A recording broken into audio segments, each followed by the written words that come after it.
The Last of Us Part 2 Remastered is perhaps not the highest priority PS5 Pro upgrade. Packing a reasonable 1440p 60 and 4K 30 performance split on base PS5 consoles, the game was already delivering a good visual experience on Sony's 2020 hardware. But that higher-end 4K render did of course demand a framerate cut, which meant users did have to find a compromise between image fluidity and image clarity. Part 2's PS5 Pro outing seeks to eliminate that gap, aiming to deliver a 4K-like visual experience at a full-fat 60fps framerate target by utilizing Sony's new machine learning-based PSSR upscaling solution. So how does PSSR fare in our first extended look at the technology? Is this a good replacement for native 4K, or does it fall short of that lofty target?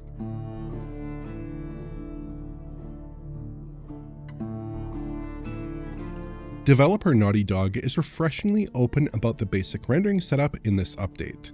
The new Pro mode on PS5 Pro consoles delivers a 4K final image with PSSR upsampling from a 1440p internal resolution at a full 60 frames per second. That means we're looking at a new rendering option that superficially seems similar to the old performance mode, with the same internal rendering resolution and framerate target. So most image quality differences here should come down to that new reconstruction method. In side-by-sides, the PSSR upscale is delivering a lot of extra image detail relative to the old 1440p render. The difference can be surprisingly stark at times, like with the fine textures and water droplets on Abby's backpack here, which are rendered with much more detail on Pro.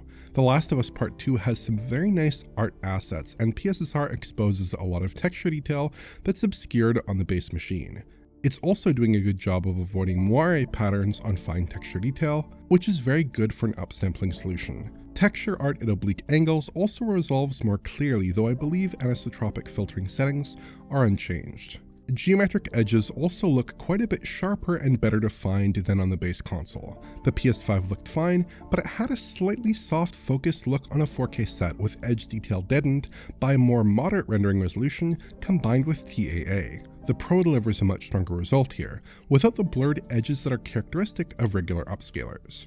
Perhaps the most obvious edge, though, comes down to the way the game's alpha-tested foliage resolves. The game's old foliage had a slightly rough appearance at range, and tended to look coarser in general, even at a closer distance to the camera. PSSR is doing a better job of resolving these elements, and it looks like the art may have been tweaked to help accommodate this as well. Image detail at rest is improved quite a lot overall. The extent that matters depends on how you choose to play PS5, whether you view the game at close range on a monitor, where image clarity differences are often more apparent, or at a far distance on a TV, where sometimes they can seem more subdued.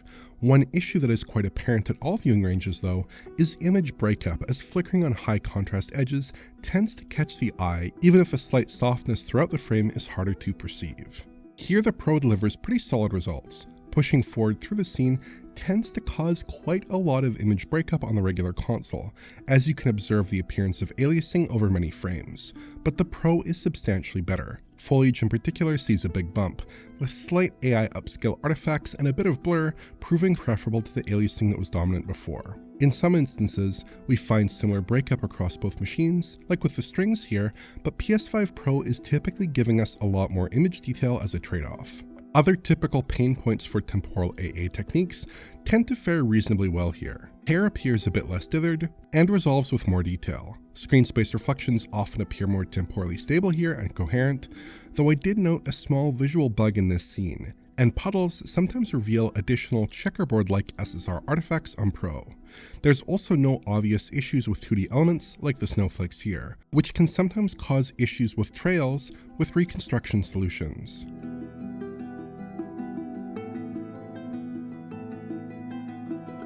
The comparison with performance mode perhaps flatters the Pro a little bit, because the baseline expectation is that the Pro should be delivering a better image. But what about the PS5's Fidelity mode, which offers a full 4K image with TAA at a default 30 FPS? The most obvious difference is that the Pro is actually resolving more image detail, which is especially clear in texture art. Edge detail also appears somewhat sharper, and the foliage also takes on a more refined appearance on Pro.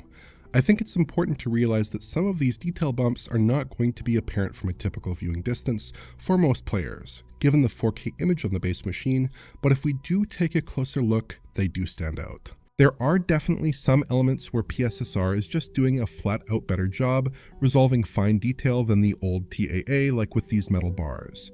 Sometimes it does look just a touch sharp though to my eyes, which wouldn't be that noticeable on a TV screen, but does sometimes look slightly unnatural in close-ups. One rare exception can come down to water rendering, where the fast-moving stream here suffers from a little bit of additional blur across the water surface with a softer riverbed below. Here the performance mode and Pro delivers similar results, with the Fidelity mode appearing substantially sharper. Moving transparencies like this often suffer a bit with reconstruction, though the results here look fine enough, I'd say. Image stability is somewhat more mixed. Head-to-heads in most scenes reveal that both machines offer a consistent and temporally stable image from a normal viewing distance. There is a bit of a trend on Pro to resolve a bit more image detail while also suffering from extra image breakup. For instance, these strings on the base console become faint and flicker lightly in and out of view, while the Pro resolves sharper lines that have a tendency to pulse over multiple frames. The Pro definitely delivers clearer foliage rendering, but we do see obvious breakup, and occasionally a bit of blur as well, which seems somewhat characteristic of PSSR. Some scenes, like this walking shot in Jackson, expose substantially more breakup on Pro than the base console here, though again with improved detail across the scene, particularly in the foliage. In typical play though, I think both options are doing a good enough job for console play. Most of the underlying visual settings on PS5 Pro, though, appear to be the same as the PS5 performance mode. This seems pretty common on PS5 Pro 60fps modes, but it doesn't affect the visuals much at all here actually, because those settings are nearly identical to begin with. In certain rare instances, we can observe a bit of pop-in that isn't present in the Fidelity mode, like with these sandbags in this cutscene where the performance mode and Pro deliver identical results. It's also evident in this shot where I was able to engineer just the slightest bit of pop-in on Pro and the performance mode, but not the Fidelity mode. I really have to go out of my way here, as this is extremely challenging to spot in almost all of my comparison footage. The only other visual change of note that is evident generally here comes down to depth of field, which is deeper than either PS5 mode. The performance mode and Fidelity mode are close to equally shallow, with the Pro looking substantially deeper. The depth of field in the Fidelity mode and the Pro appears to count at the same 1080p resolution, but the upsampling process to 4K may be decreasing that blurring effect. On some occasions, the intersection of in-focus and out-of-focus elements can produce a bit of a haloing effect on the Pro, though this is also evident at different moments in the PS5 modes as well. There are also some issues with some things just appearing not to render correctly on the Pro. The glass in the aquarium has a different grind pattern on the Pro, and the materials on the floor also appear very different. I suspect these are just bugs that will be resolved at some point before release. I also noticed some slight differences in shadow coverage and the appearance of direct lighting in a couple of our test scenes here, and I think these are unintended as well.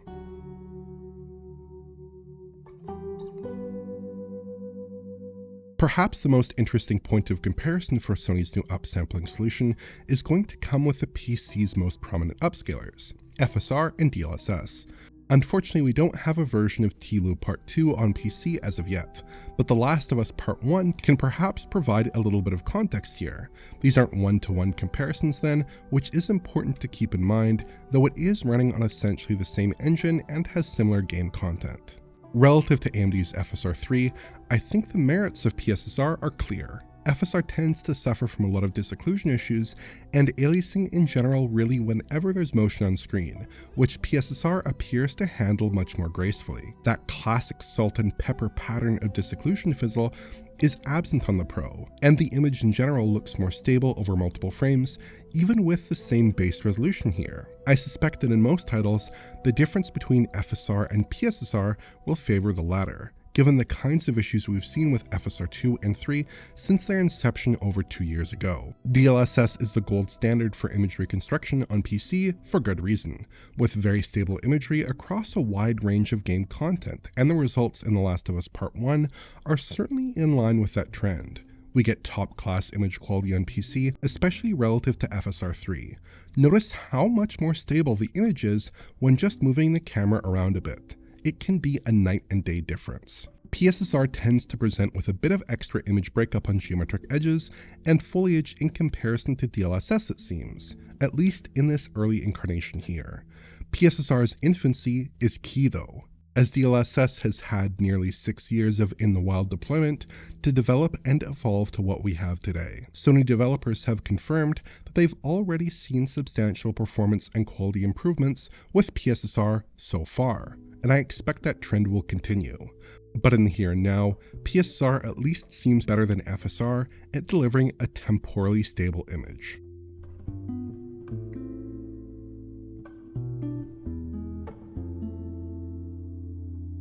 As a final note, performance in the new Pro mode appears basically faultless in the footage we've seen so far. You might have noticed that small debug performance counter in the bottom right-hand corner of the screen, and that constant 60 FPS reading is generally accurate and is reflected in our own tools. Cutscene camera cuts are an exception, where a frame appears to be held for anti-aliasing purposes, which causes a single 16 millisecond frame drop right as the game switches to a new camera angle. Camera cuts while inspecting objects appear to be held for AA as well, and I suspect that other camera cuts during gameplay may behave similarly. Intriguingly, Naughty Dog is leaving the old PS5 modes in as well, alongside an option to unlock the framerate entirely on VRR panels, like we've seen with prior Naughty Dog efforts on PS5. According to the developer though, these older modes really just exist on PS5 Pro as a reminder of how the game looked before. That said, if the full power of the Pro is deployed in the older modes with unlocked frame rates, you should see a substantial performance edge over the base console. It's likely the 40 FPS Fidelity mode option will remain as well when using 120Hz output with the unlocked toggle on, but without VRR enabled. Overall, I'd say the PS5 Pro's rendition of The Last of Us Part 2 seems successful even in this pre-release state. It delivers a credible looking 4K image with excellent detail and pretty good image stability at a virtually flawless 60 FPS update. It's effectively as Mark Cerny put it in the PS5 Pro announcement video, achieving Fidelity-like graphics at performance frame rate. Rich came away with similar impressions from his capture session, as he actually played and recorded the PS5 Pro dev kit capture we've been showing throughout this video. Looking forward, I'd be very curious to see how PSSR behaves with lower input resolutions and somewhat more challenging game content. The Last of Us offers a satisfying 1440p to 4K upscale, but a lot of demanding PS5 software runs with sub 1080p internal resolutions, sometimes with noisy ray traced lighting effects. In those situations, FSR is not really up to the task of delivering a stable-looking, reasonably sharp image. That bar will be more challenging for PSSR to clear, but that's going to be important in titles like Star Wars Outlaws and Alan Wake 2, both of which are slated to receive Pro upgrades. But for now, early indications suggest that PSSR, in combination with the Pro, is capable of delivering a solid 4K 60 experience in a range of PS5 software, including in The Last of Us Part 2 Remastered. If you enjoyed this video, please like, subscribe, and press the bell for YouTube notifications. Check out the Patreon at digitalfoundry.net for exclusive and early access content, and to get in touch, use social media. Thanks for watching.